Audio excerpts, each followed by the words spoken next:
get rid of test anxiety easily and quickly? Welcome to ACE&E Test, helping thousands eliminate test anxiety so you can take tests, exams, go to auditions, go to job interviews, give speeches and presentations with confidence and peace of mind.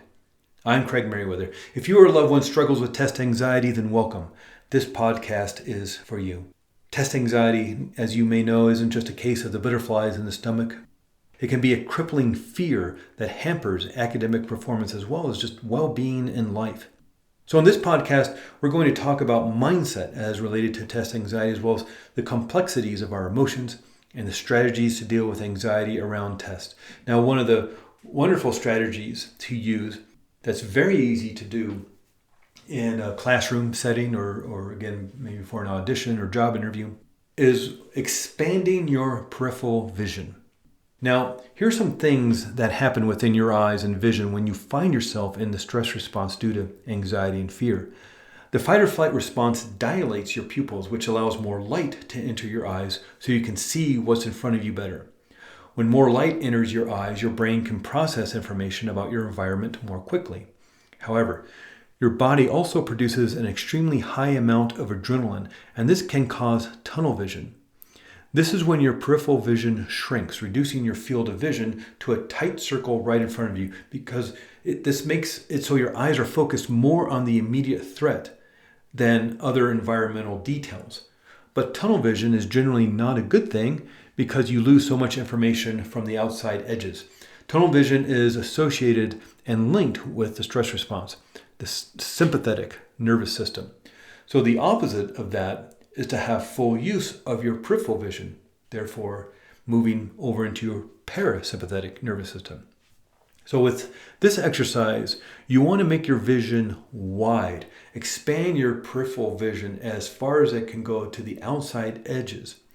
As you do this, you turn off the focused vision of danger, the tunnel vision, and turn off the sympathetic nervous system, the stress response, and you move back into the parasympathetic nervous system, the relaxation response. Plus, it breaks your state as it's interrupting your thought patterns. It stops internal dialogue because you're now concentrating on doing this eye movement exercise instead of focusing on what the imaginary danger or the test or the audition or job interview.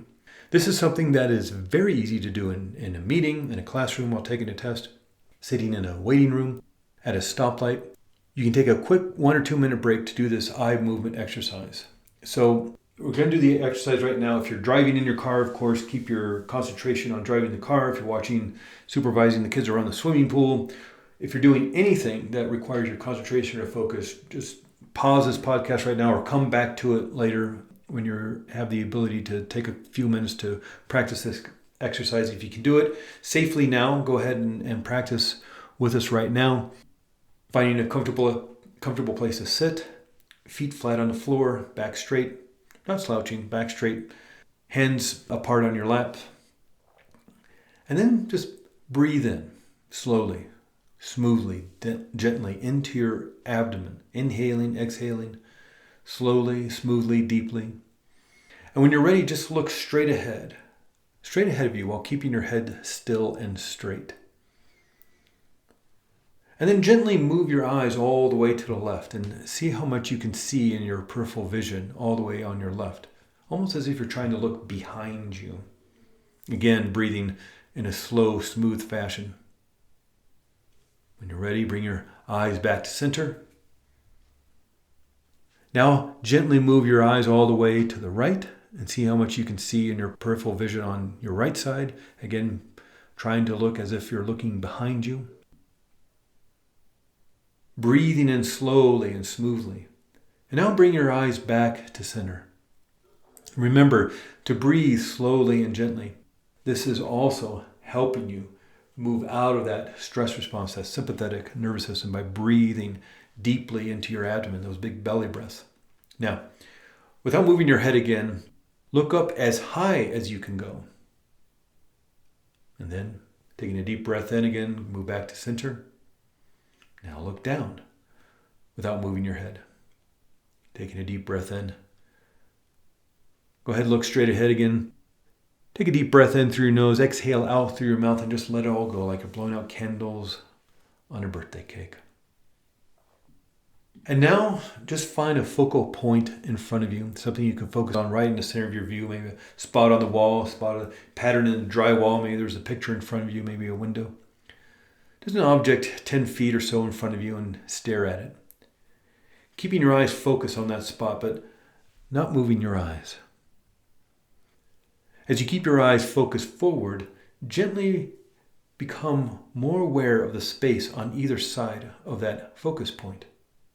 And with your mind, start expanding either side without moving your eyes, just focusing on that point, but just noticing the space on either side getting wider and wider, expanding your visions on both sides, as well as up and down. What is above you? What is below you? If it's helpful for you, you can use your hands to help expand your awareness of your peripheral vision. Looking straight ahead, hold your hands in front of your nose and maybe like the prayer position, and then slowly start moving them to the sides.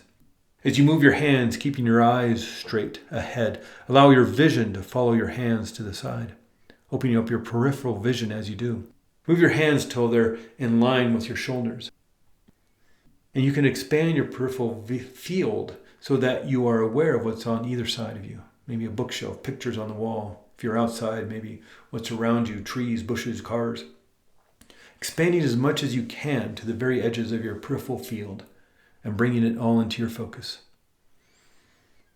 And when you're ready, return your focus to that spot in front of you. Turn to being fully aware and alert. Shake it out if you like. Shake your head, shake your arms, shake your legs. Jump up and down. Turn to being fully aware and alert. That's, again, just a great little exercise you can do. It's very discreet. Obviously, if you're not using your hands, it can be very discreet and a great way to deal with turning off the fight or flight stress response.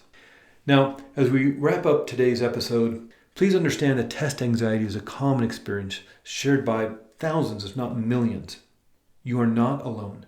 And by shedding light on this topic and sharing strategies for overcoming it, we can empower individuals to approach exams, auditions, job interviews, presentations, and speeches with confidence and resilience.